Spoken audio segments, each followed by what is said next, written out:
niyo sa kanya eh. This question never happened before. That is the one I'm explaining to you.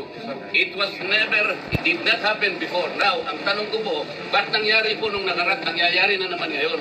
We start talking of the office that the person was introduced. You may not like the person, you may not like her presence here, but you have to respect the office of the Vice President.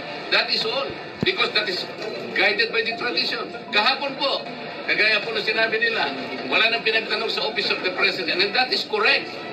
That is in line with that tradition. Ngayon po, kung ang tinatanong ko ngayon, are we discarding the tradition? And is this committee authorized to discard a well-kept tradition?